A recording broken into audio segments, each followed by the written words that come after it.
Assalamualaikum warahmatullahi wabarakatuh. Di sini saya akan mempresentasikan materi tentang penetapan prioritas program. Penetapan prioritas program dapat dihitung dengan yang pertama, menggunakan analisis SWOT, yang kedua, analisis QSPM, yang ketiga, analisis cluster.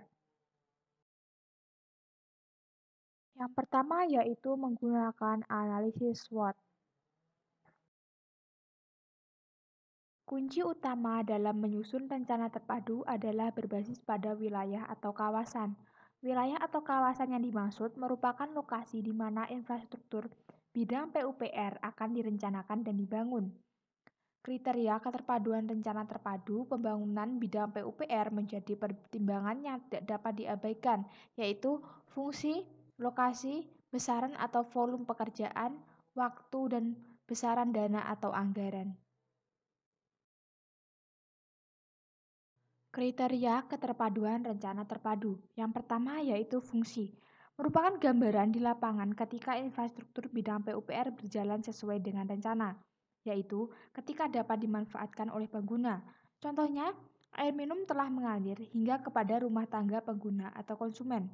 Jalan telah memberikan akses hingga ke tempat tujuan, dan saluran pembuangan atau drainase telah berhasil mengalirkan air sehingga tidak menggenangi kawasan pemukiman. Yang kedua, lokasi. Merupakan tempat di mana infrastruktur bidang PUPR dimaksud direncanakan akan dibangun. Tepat di mana lokasi aktivitas ekonomi kawasan berada. Contohnya, pipa air baku air bersih dipasang mulai dari hulu, yaitu waduk atau sungai, hingga masuk ke kawasan industri, kemudian pabrik-pabrik yang sangat membutuhkan air bersih. Ketika air bersih masuk pada kawasan industri tersebut, maka diperlukan saluran pembuangan air. Demikian pula halnya dengan infrastruktur bidang PUPR lainnya seperti jalan harus dibangun mulai dari kawasan industri sehingga inlet hingga pelabuhan sebagai outlet. Yang ketiga, besaran atau volume. Besaran atau volume pekerjaan perlu dibangun sesuai dengan rencana agar infrastruktur bidang PUPR tersebut dapat berfungsi dalam memberikan pelayanan.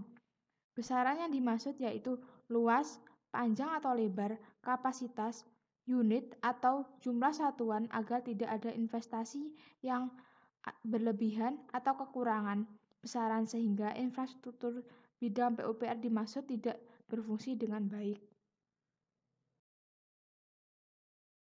4. Waktu.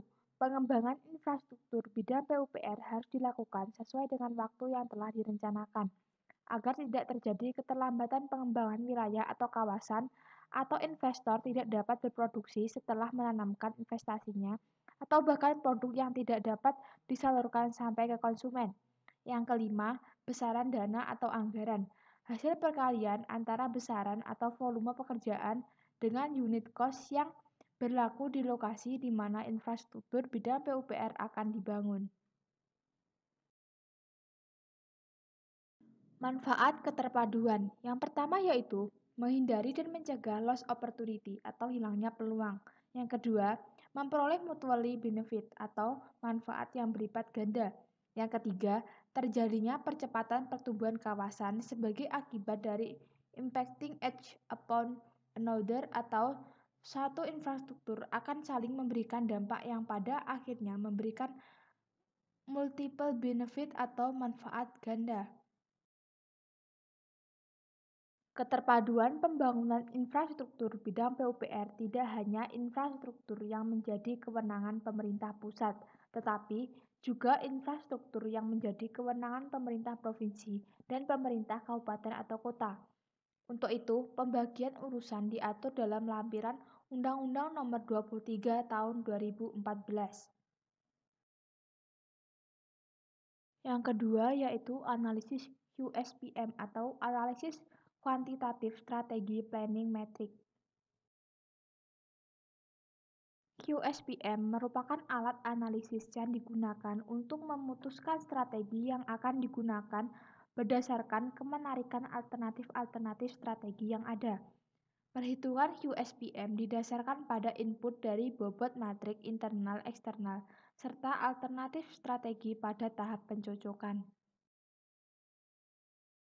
Pada kerangka perumusan strategi komprehensif USPM menggunakan input dari analisis tahap 1 dan hasil kecocokan dari analisis tahap 2 untuk menentukan secara objektif di antara alternatif strategi.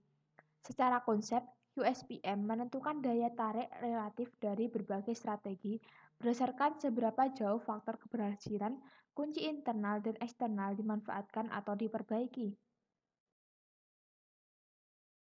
Daya tarik relatif dari masing-masing strategi dalam satu set alternatif dihitung dengan menentukan pengaruh kumulatif dari setiap faktor keberhasilan kunci eksternal dan internal. Jumlah set alternatif yang dimaksudkan dalam USPM bisa berapa saja, tetapi hanya strategi dalam set yang sama yang dapat dievaluasi satu sama lain.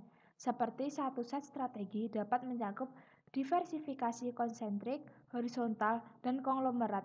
Sementara set lainnya dapat memasukkan penerbitan saham dan penjualan divisi untuk menghasilkan modal yang dibutuhkan. 3. Analisis cluster.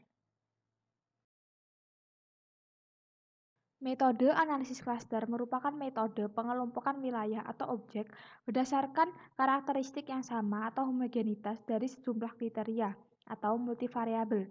Jenis skala data yang dapat dipergunakan adalah interval atau rasio. Metode ini dapat mengelompokkan sejumlah besar wilayah atau objek dan dengan data atau indikator yang jumlahnya besar. Tujuan analisis cluster yaitu yang pertama, mengelompokkan wilayah atau objek berdasarkan karakteristik yang sama atau homogenitas dari sejumlah kriteria atau multivariabel yang dimiliki wilayah atau objek yang bersangkutan. Kedua, mengetahui anggota pada masing-masing kelompok.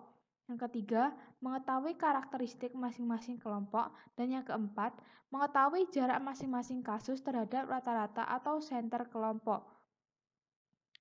Jenis analisis cluster yaitu yang pertama, key-man cluster atau ditentukan dahulu jumlah kelompoknya.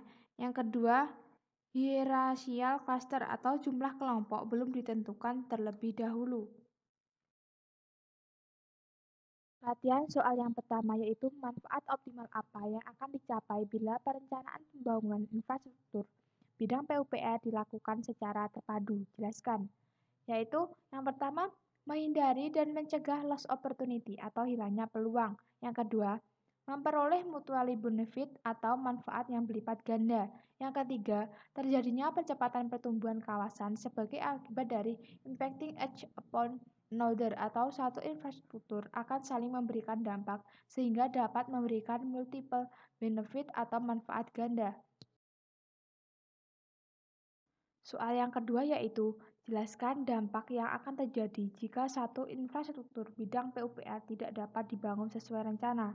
Menurut saya, dampak yang akan terjadi yaitu tidak dapat merasakan manfaat-manfaat keterpaduan pembangunan infrastruktur serta tujuan dari pembangunan infrastruktur tersebut tidak dapat tercapai, seperti tidak tercapainya kegiatan ekonomi dan terhambatnya pengembangan wilayah. Padahal tujuan dari pengembangan wilayah tersebut untuk mengurangi kesenjangan antar wilayah serta kesenjangan kesejahteraan penduduk dalam satu wilayah. 3.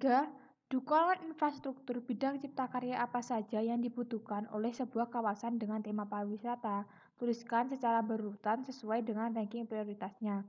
Menurut saya yang pertama yaitu kemudahan akses menuju tempat wisata tersebut. Yang kedua, kelembagaan pengelolaan wisata. Yang ketiga, pos kesehatan. Yang keempat, jalur evakuasi darurat. Yang kelima, tempat ibadah. Yang keenam, toilet. Ketujuh, pujasera. Dan yang kedelapan, rest area. Kemudian, pengembangan kawasan pariwisata tersebut ditopang atau didukung oleh 4 pilar. Pertama, harus didukung secara kelembagaan, di mana dibutuhkan koordinasi antara pusat dan daerah. Selain itu, dibutuhkan koordinasi antar kementerian atau lembaga terkait. Pilar kedua yakni infrastruktur yang membutuhkan dana yang besar. Namun, infrastruktur tidak ada artinya kalau kelembagaannya tidak memadai. Kemudian, pilar yang ketiga yaitu partisipasi masyarakat pelaku pariwisata. Partisipasi masyarakat ini biasa dari sisi pemenuhan atraksi atau misalnya usaha kecil menengah untuk mengembangkan wisata tersebut. Selanjutnya, pilar yang keempat yaitu Investasi diperlukan dalam membangun infrastruktur yang membutuhkan anggaran yang besar. Sekian penyampaian materi dari saya, ada kurang lebihnya mohon maaf. Dan jangan lupa subscribe channel saya ya. Terima kasih. Wassalamualaikum warahmatullahi wabarakatuh.